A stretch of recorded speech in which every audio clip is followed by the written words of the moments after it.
Bienvenidos al programa académico de este 30 Foro Nacional de Investigación en Salud del Instituto Mexicano del Seguro Social. En esta ocasión, el tema de nuestra reunión por la situación epidemiológica que vivimos es epidemias crónicas y emergentes, retos constantes para la investigación. Y tenemos el honor, la fortuna de empezar nuestro programa con la participación de uno de los líderes internacionales en el estudio de epidemias, el doctor Carroll, que hizo su doctorado en investigación biomédica en la Universidad de Massachusetts, en Amsterdam, enfocado particularmente en enfermedades infecciosas tropicales. Estuvo también como investigador en el prestigiado Instituto Cold Spring Harbor, en donde estudió mecanismos moleculares de infecciones virales. Y después de la experiencia que adquirió en el campo, fue nombrado en 1995 como Senior Assessor de Enfermedades Infecciosas para la Agencia Internacional para el Desarrollo de Estados Unidos, en donde fungió como responsable de supervisar programas en malaria, en tuberculosis, en resistencia antimicrobiana, en enfermedades olvidadas, descuidadas y en infecciones emergentes. Después, también en la misma agencia internacional, dirigió la unidad de pandemia por influenza y el programa para amenazas emergentes. El doctor tiene más de 30 años de experiencia en el estudio de epidemias a nivel global y es reconocido como pionero en el campo y ahora es un líder en estos programas globales para prevención de epidemias. Y de hecho, funge actualmente como director del proyecto global de Virome, del que nos va a hablar hoy. El doctor va a hacer una reflexión crítica de lo que hemos aprendido durante esta pandemia, pero más importante aún, va a ser un recuento de las herramientas de experiencia que tenemos en investigación, en informática, en sistemas, en economía, en ecología, en políticas mundiales para prevenir el desarrollo de futuras pandemias. Así que sin más dejo la palabra al doctor Carroll, quien ahora tiene el micrófono. Adelante, por favor, doctor Carroll. It is my pleasure and honor to be able to join you today. To have a moment to examine what we have learned over the last 18 months of the COVID-19 pandemic and how the insights that we draw from these reflections might be the basis for us to be able to put in place the kinds of systems and capabilities for dealing with future events that will enable us to not only better identify and respond to these events as they are emerging, but to also be able to prevent them from ever beginning in the first place. COVID-19, like many public health events, provide us with an opportunity to learn, even as we struggle to deal with the awesome consequences of this pandemic. There are opportunities to learn what we can do better, how we can be more insightful, and ultimately, how we can better position the world to have in place the capabilities that we never again will be faced with a COVID-19-like event again. So what I'd like to do in my few moments is to be able to share with you a presentation that walks us through what we know about emerging threats of this type and how we can use that knowledge to better position ourselves for a safer world.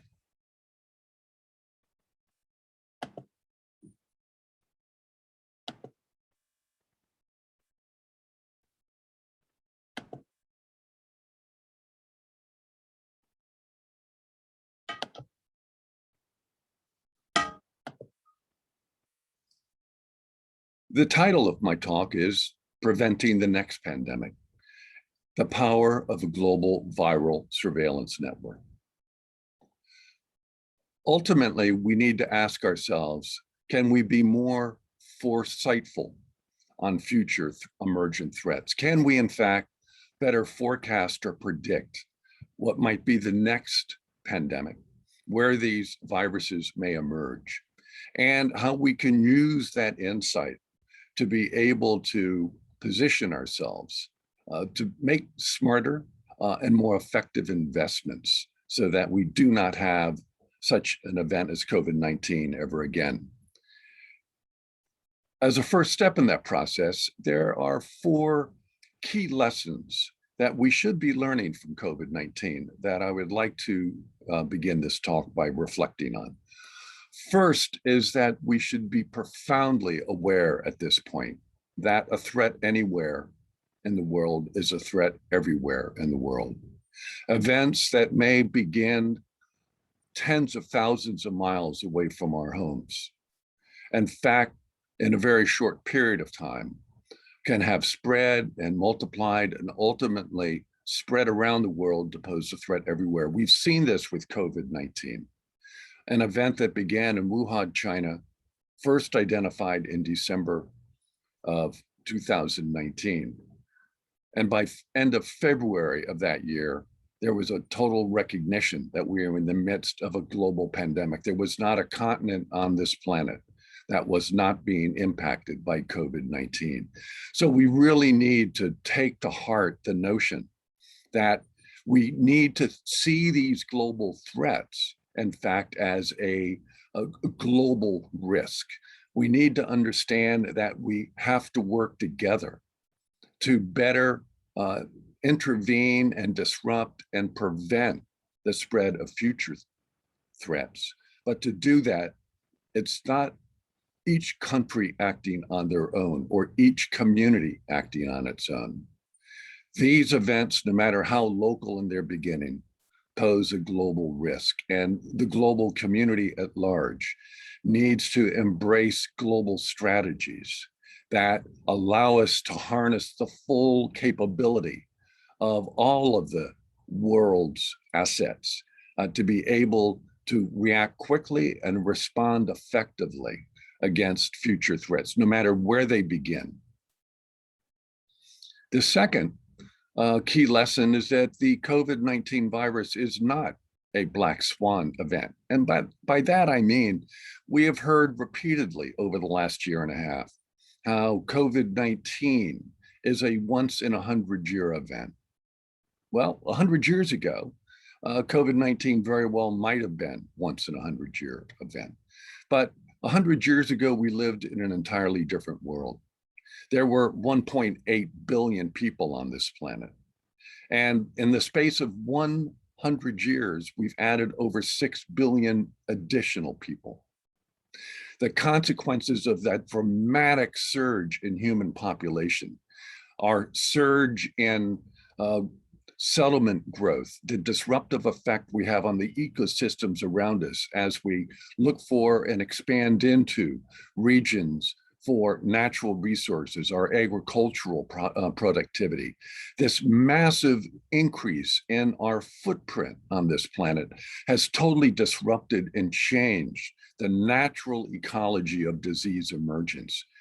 Those events that may have been 1 in 100-year threats 100 years ago, today, because of the population pressures and the disruptive effect we've had on the ecosystems around us, those events are more likely once in every 10 years, once in every 5 years, once in every 2 years. And in fact, there could be a new emerging threat emerging tomorrow that could, in addition to COVID-19, pose the kind of global threat that requires us, again, to be able to marshal our resources. We need to think about these events as not once in 100 years. We need to prepare for these events as if they are going to happen tomorrow, because at some point in time in the near future, we will again be dealing with a new emerging threat that is going to challenge us to be able to respond quickly and effectively. These are not black swan events, and we need to recognize we live in a different world than ever before. The third And this is really a profoundly important issue to consider. Every future pandemic virus that we are likely to be faced with, its precursor virus already exists. It is already circulating in wildlife. Wildlife is the natural reservoir for all of these different viral threats that we will be dealing with in the future. And understanding that these events don't just begin with the first human case. They, in fact, are in play long before. And understanding that these viruses are already in existence allows us to think much more thoughtfully about expanding our capabilities and surveillance to not simply look for early signs of human infection. We can, in fact, go into the ecosystems where these future viral threats are currently circulating and identify them now. Go to the virus before the virus comes to us and take advantage of our insights and understanding what animal populations are likely to be the next host for a future threat, where geographically those viruses are circulating, and understanding the interactive dynamics between the host animal and the human populations that are proximal to those animals. Using that information allows us to expand our surveillance to a pre-event phase, looking at the areas and looking at the animals that currently host these viruses, and using that knowledge to identify future viral threats in advance gives us the ability not only to be more forewarned about future threats, but it allows us to begin thinking about prevention, knowing where these viruses are circulating and understanding what animal hosts they're circulating in, allows us to be disruptive and ultimately forward-leaning. We don't have to wait for the virus to come to us again.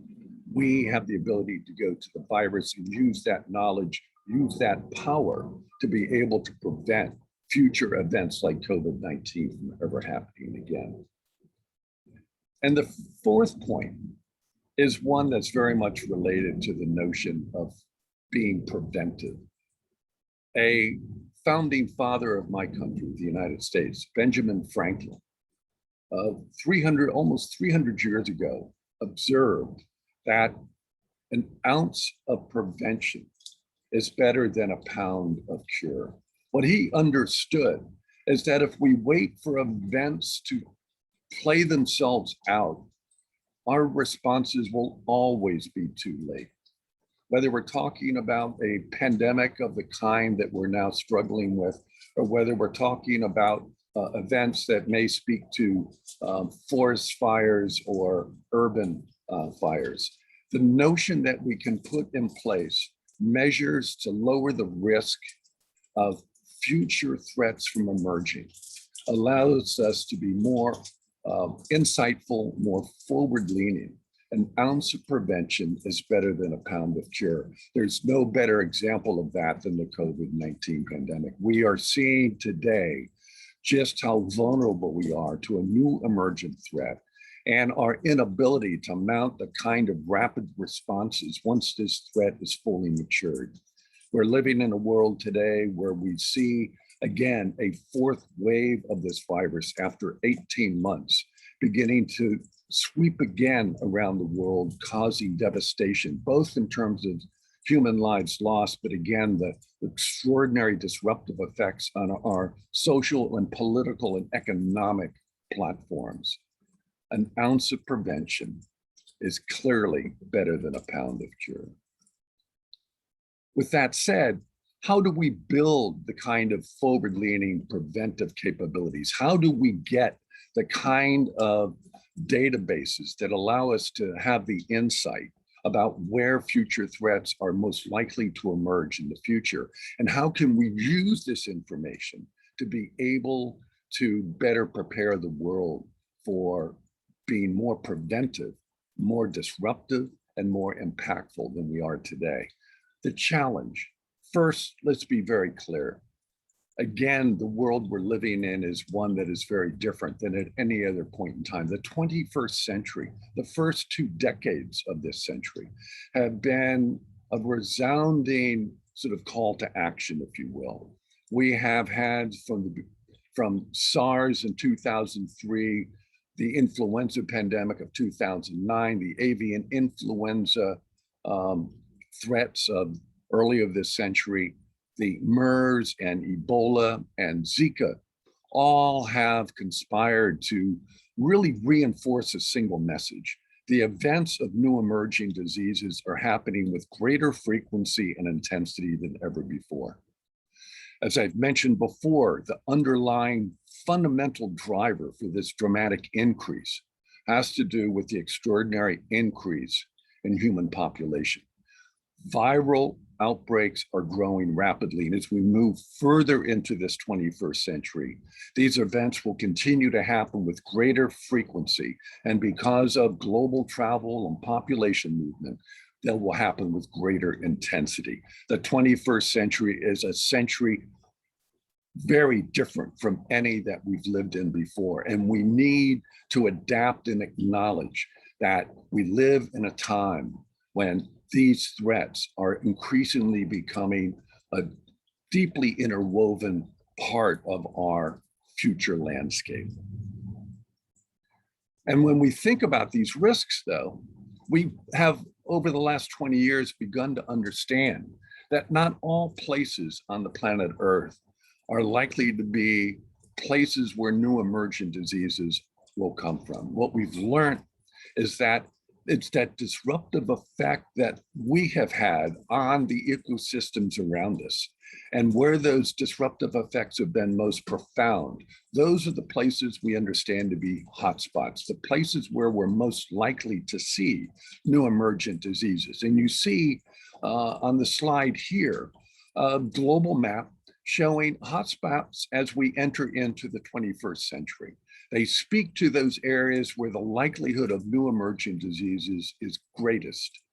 And understanding that allows us to be able to target our surveillance and our interventions to those places where the risk is greatest. What we've also understood is that the population impact is really defined by the disruptive effect we've had on the ecosystems, land use change, and particularly those geographic areas where mammalian diversity is richest, particularly in wildlife. That rich mammalian diversity coupled with our disruptive impact, bringing human populations in closer proximity to wildlife populations as our settlements expand, as our agricultural practices expand, as our reach into natural preserves for natural minerals. As all of that has increased, so has the risk of new emergent diseases. Using that knowledge allows us to better define hotspots. But what we also know is that hotspots are dramatically adaptable and evolving, reflective of the changing demographic and population patterns that we see around the world. And this is illustrated by a map that I'm showing you now.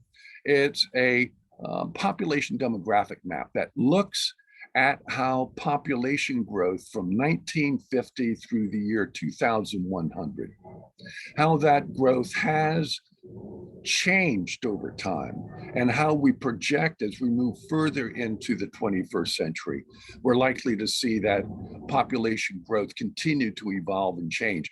And as you look at this map, and we will walk through this carefully, you'll see that in the 20th century, where we are right now, Asia was really the epicenter of most of the population growth in the 20th century. But as we begin to move into the 21st century, we begin to see a transition. Much of Asia begins to contract. Africa and the subcontinent of India, those remain the epicenters of future growth as we move further into the 21st century. So the map that I showed you just a few moments ago, that was a map that really captured the risks associated with that explosive growth in the 20th century. So no surprise, Asia lights up dramatically as a hotspot.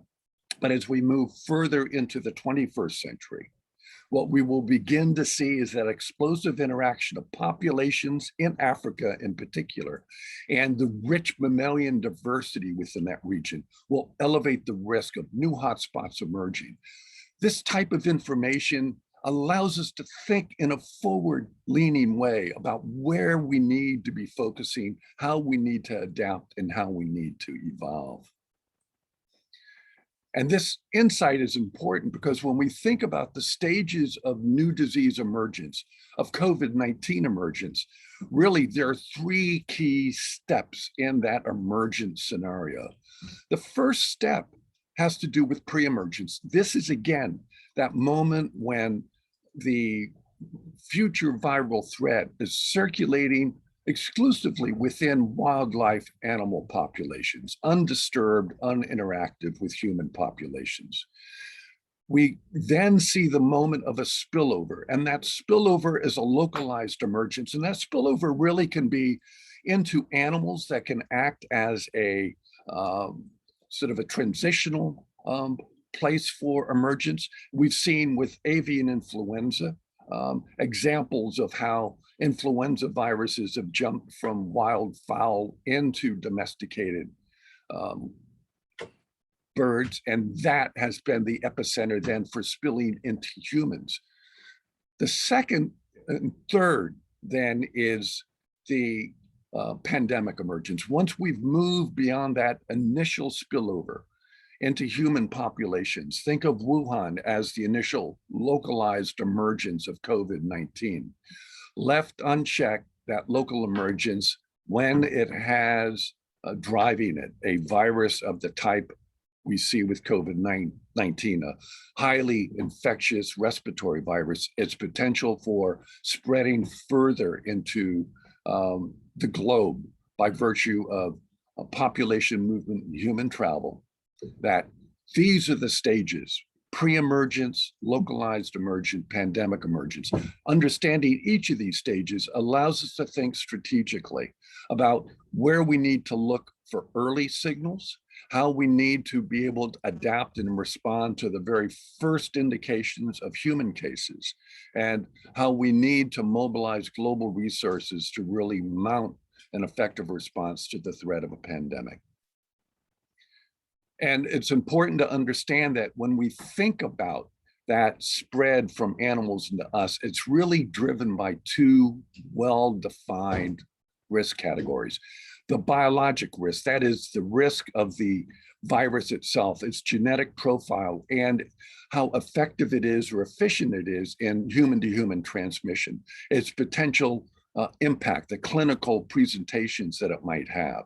But viruses don't so much jump to us from animal populations. It's our behaviors that enable and trigger that spillover from wildlife or domestic animals into us. And understanding in greater detail what it is that we are doing, how we are interacting with wildlife animal populations, with our livestock, or how we are bringing our livestock into close proximity to wildlife populations. That understanding of the underlying dynamics of emergence allows us, again, to think strategically, allows us to think smartly about what we can do to preempt, to disrupt opportunities for spillover. Understanding the risks and understanding the risk drivers is a first step to empowering ourselves to make sure we do not have the kind of events that occurred in Wuhan in 2019. The problem, however, is that we're stymied by long traditions in how we view the emergence of new diseases and how we think about what's required for being able to respond. What I want to show you here is really a standardized model for detection and response. This is very much goes to the very heart of how the global community has organized its surveillance and its detection and its response capabilities. And in this case, this is looking at events that happen within human populations. We're looking for the first case. That first case allows us to understand where and when this particular threat is emerging, and then allows us to mobilize a response. And the goal is by identifying that first case at the earliest moment, getting laboratory confirmation allows us to mount a response rapidly and essentially lower the risk of this particular threat moving into large populations. It allows for early containment and isolation. For most health issues, this is a very valid form of strategy. We have response capabilities. If we're thinking about cholera, if we're thinking about other enteric diseases, if we're thinking about foodborne diseases, we have interventions, we have capabilities that mean that after that first case, we have in fact the ability to mobilize a toolbox of interventions for rapid and successful control. The problem with this model when we move it to emerging infectious diseases, as we've seen with COVID-19, that even once we identified the first case in December of 2019 in Wuhan, and that it was confirmed as a novel coronavirus by early January of 2019. Our ability to mount a successful response was limited by the fact that we had no countermeasures at our disposal to be able to effectively control the spread of this virus. We didn't have pharmaceuticals, we didn't have vaccines. The tools that we did have were tools of wearing masks, social distancing, and personal hygiene. But getting popular adaptation of those tools to local needs has proven far more challenging than we imagined. And the rollout of new vaccines, even as they became available early this year, has been daunted by supplies and inequitable access. So the standard model for detection and response, while it may be an effective model for many of the health challenges that we are dealing with, when it comes to emerging infectious diseases, it falls far short. This is particularly true when we consider the ecology of disease emergence most carefully. And we're talking about the ecology at that animal-human ecosystem interface. Again, as we've noted before, all of the future threats that we are likely to be posed with already exist and are circulating in wildlife. There's a moment when there's a spillover event, as we've seen with avian influenza, for instance, that may spill over into a livestock population that allows for animal amplification of this virus. Or it may be directly into human populations, as we've seen with HIV. But what we know is that the ecology of disease emergence is a complex interplay between animal and human populations and the ecosystems we live in.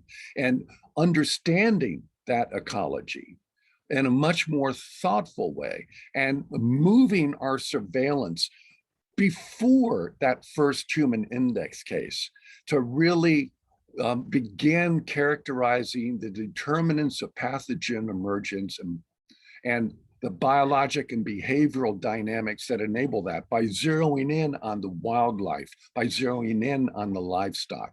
We're better able to think about prevention, that we can target the behaviors and practices that elevate the risk of spillover and ultimately disrupt, whether it's the interactive dynamics with wildlife or, as in the case of avian influenza, our interactive dynamics with livestock.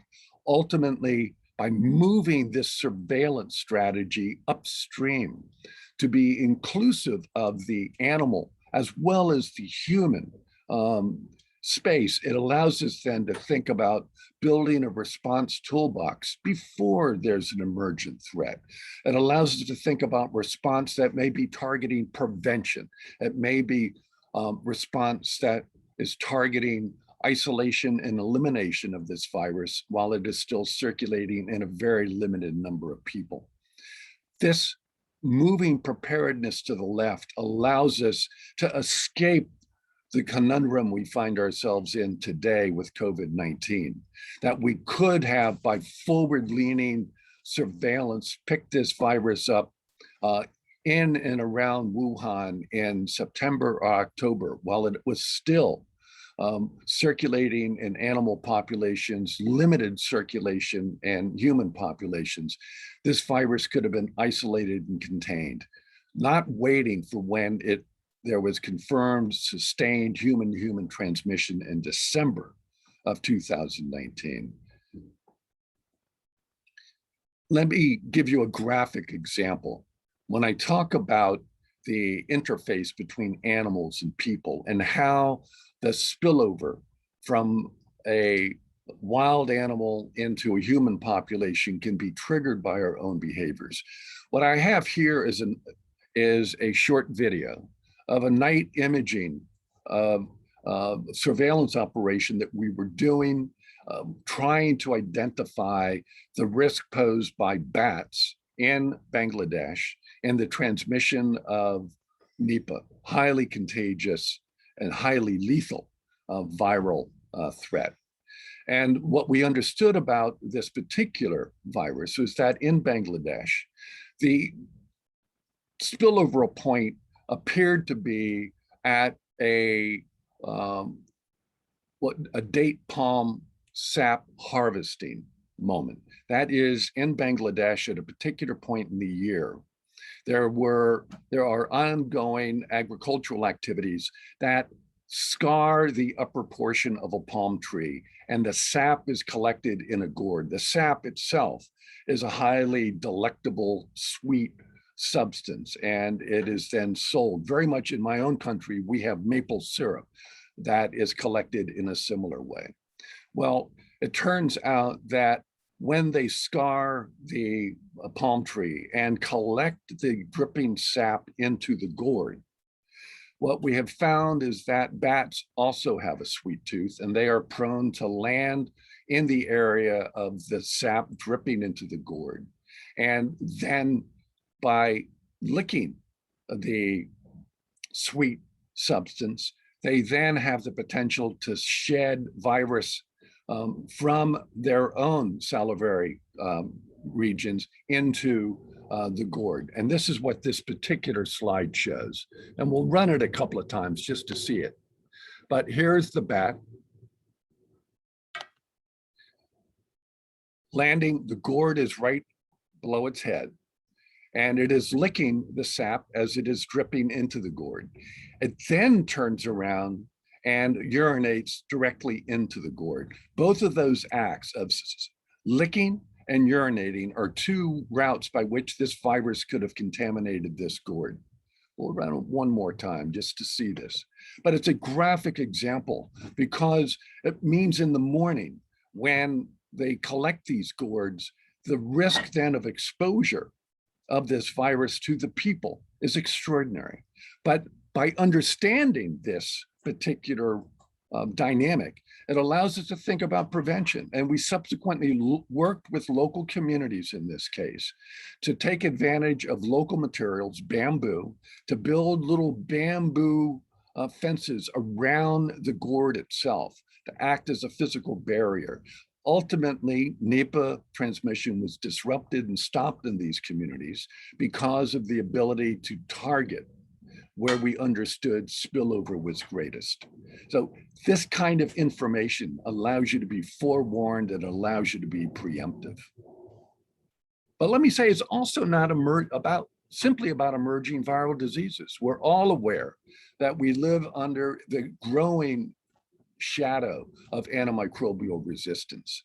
And as we know that as we go further into the 21st century, there have been extraordinarily alarming projections that over the course of the next 3 decades, the spread of antimicrobial resistance will begin making what are treatable infections today untreatable, leading to astronomical increases in the number of deaths. In Asia, by 2050, you're looking at nearly 5 million people projected to die as a consequence of infections that are treatable today, but will be untreatable because of antimicrobial resistance. In Africa, 4 million people. In the Americas, around 700 million people.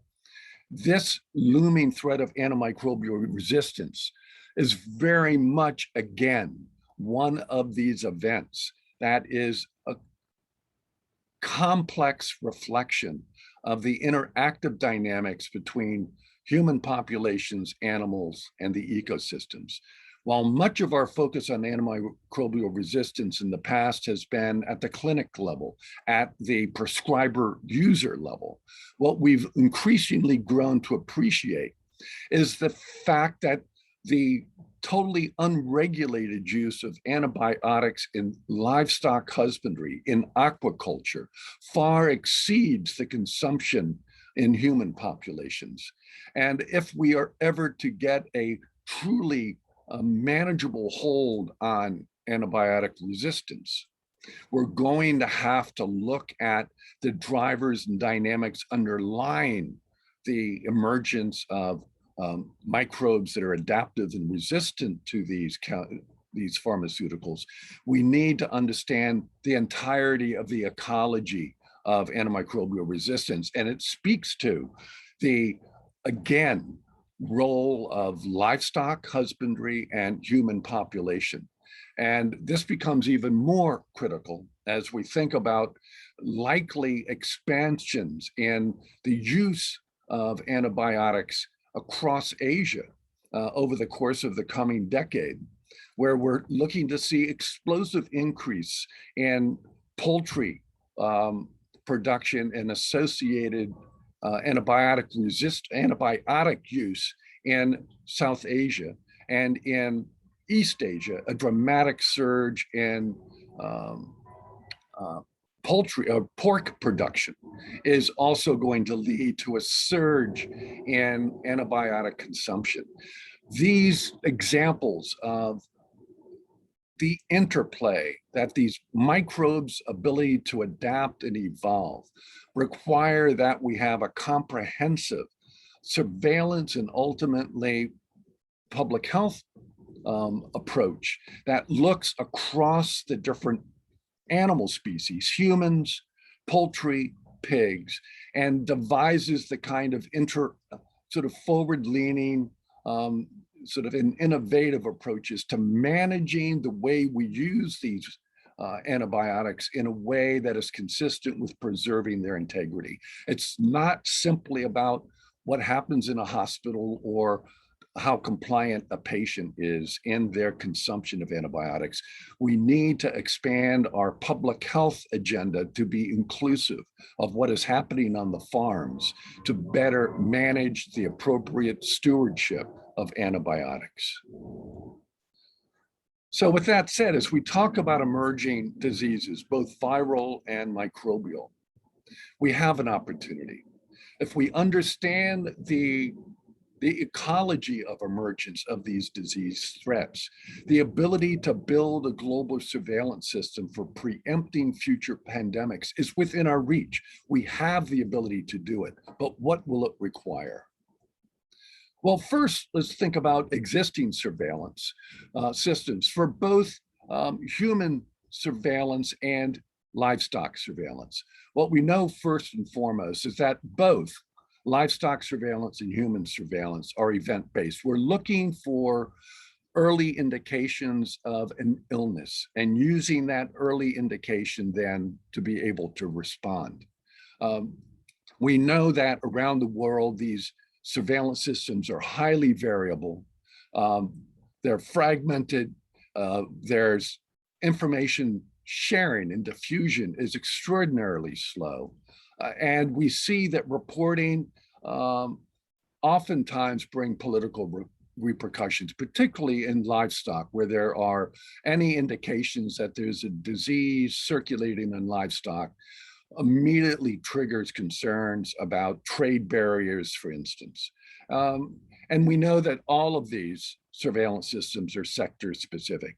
The Ministry of Health focuses on humans, the Ministry of Livestock focuses on animals, and very rarely is there any sharing of information back and forth.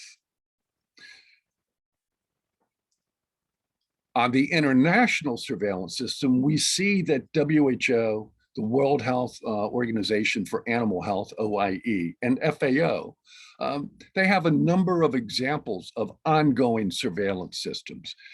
They're passive and syndromic. Again, they're event-based.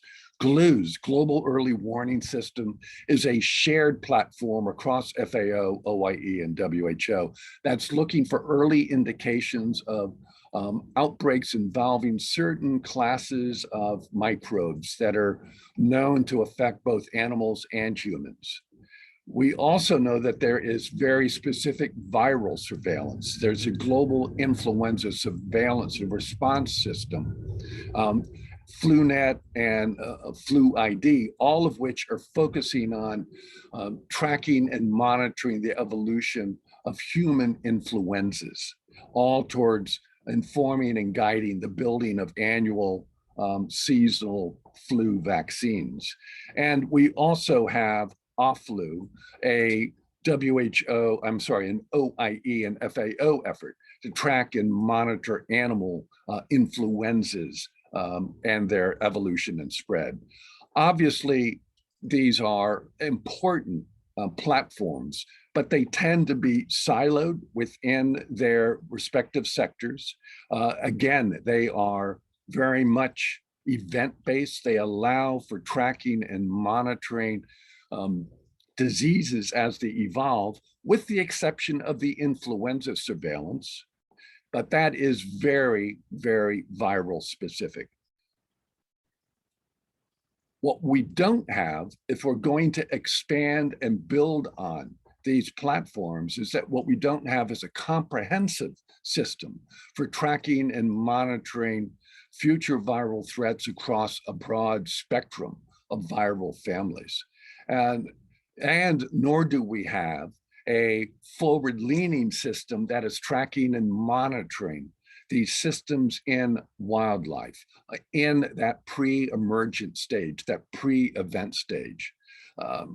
And that challenge of moving to a pre-event surveillance, encompassing animal and human together, having a comprehensive data sets that allows you to track and follow specific viral families and their evolution of their different variants over time, allows us to be much more informed about how the future threats of tomorrow will evolve, where they'll evolve, in what animal and geographic populations they'll be evolving in.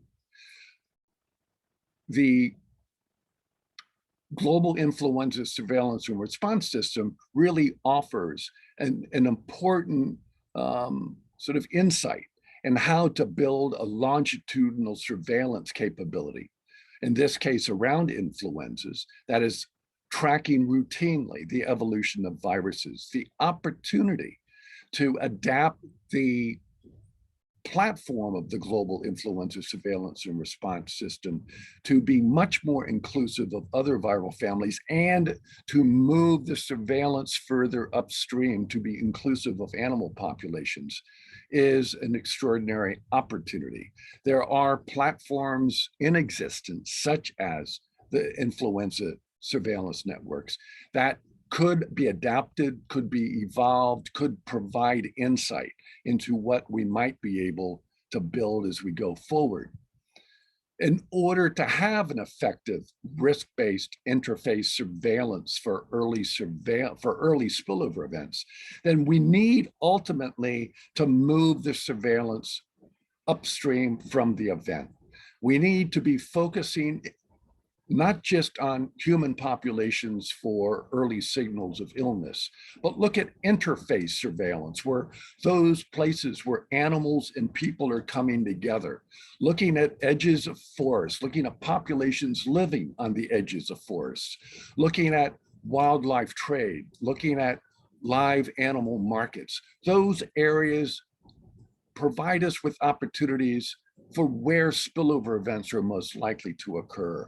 And we have the opportunity to move the surveillance even further upstream, to begin building a global atlas on all of the different viral populations that are circulating in the world today, understanding geographically where they are, understanding with greater precision what animal populations are circulating in, and using that insight to have, if you will, this global atlas to be able to provide us with a detailed, granularized hotspot map of where the risk is greatest that will help then define our interface surveillance, give it some strategic focus. And that allows us then to really elevate the science of surveillance from beyond event surveillance to risk-based surveillance, tracking where the risk of new disease emergence is greatest, and using that risk-based surveillance then to build the kind of database that allows for innovative approaches for prevention as well as early detection and response. So ultimately, we need then three key components. We need an arm that's engaged in viral discovery, that is laying out the details of what the global virome looks like, understanding both the biology, the deep genetics of the viruses, beginning to develop the database for, we estimate 25 different viral families that have the potential to infect populations, being able to build a detailed genetic database as well as an ecologic database on all of these different viruses, allowing us to begin to understand which of these viruses are more likely to constitute a future threat, and then use that information to then focus our interface surveillance and ultimately use that information to guide interventions to prevent spillover, but to also guide our human surveillance to be able to pick up the earliest possible signatures of spillover. This comprehensive approach of viral discovery, interface surveillance, and human surveillance is one that would give us the kind of forward-leaning capability to ultimately make the world a safer place. That said, there are many challenges, but there are technical issues such as sampling frames, human resource capacity, both at the field and laboratory infrastructure level. How do we integrate databases across the different sectors? The management and analytic issues that would be confounded by, again, bringing a multi-sectoral One Health approach towards surveillance. But these are technical issues that have solutions. There are also, of course, governance. There are policies and regulations and legislative framework that we need to bring into play for data sharing to ensure that the open and transparent management of data is mutually beneficial and non-exploitive. And ultimately, the decisions to support tools for joint risk assessment and criteria for action of spillover of events, what technologies we prioritize, and how do we use this information to ultimately empower and inform action, particularly local action. This requires coordination and ownership. It needs buy-in from countries, from local communities, as well as regional and global organizations. And ultimately, it's about requiring a shared vision. We need to understand we cannot continue to move forward into the 21st century as we grapple with the challenges posed by the continued elevation of risk posed by emerging diseases. We need to think differently and act differently. And to begin thinking differently, we need to understand that this is ultimately a multi-sectoral problem that requires a multi-sectoral solution. We need the human health, animal health, and ecologic health communities to come together and form a joint venture that allows us to better position ourselves to prevent as well as detect and respond to any future threat. So there are many advantages. We have an opportunity to get new information and build new insights into viral evolution and ecology. Allows us to think about risk and risk management. It allows us to think about building more efficient, sustainable, and effective systems and capacities that span sectors. And it's about building a coherent, one health, multi-sectoral vision for how the world will tackle with these issues as we go forward. So the path forward, we need to act now, even in the midst of the COVID-19 pandemic, to lay the foundation for a global collaborative network that's for coordinated monitoring of high-risk microbes across animal-human ecosystems. This needs to span all continents, Asia, Africa, Europe, and the Americas. We need to have a coordinated management of the data. We need to build a global database, but ultimately we need to build a culture that sees these data as for informing local action. Ultimately, it's not about global information. It's about information to trigger and guide what local communities can do to lower their risk of emerging threats in the future, take ownership of that risk, and ultimately lower that risk. All of these are challenges. All of these speak to a century where we're going to continue to be challenged, if not plagued, by emerging diseases. But we need to be visionary, and we need to begin forging a global vision. COVID-19, if anything, has illustrated just how fragmented our global community has become. The lack of a coordinated global response to a global problem has underscored the urgency with which we need to reinvest in the kind of partnerships that bring countries and regions together to forge global alliances. We need to see this as a shared problem. A risk anywhere is a threat everywhere, and we need to recognize this is a problem that requires global action, global community, and ultimately a global response. It is my pleasure to have had a chance to talk with you today. Stay safe, and thank you very much.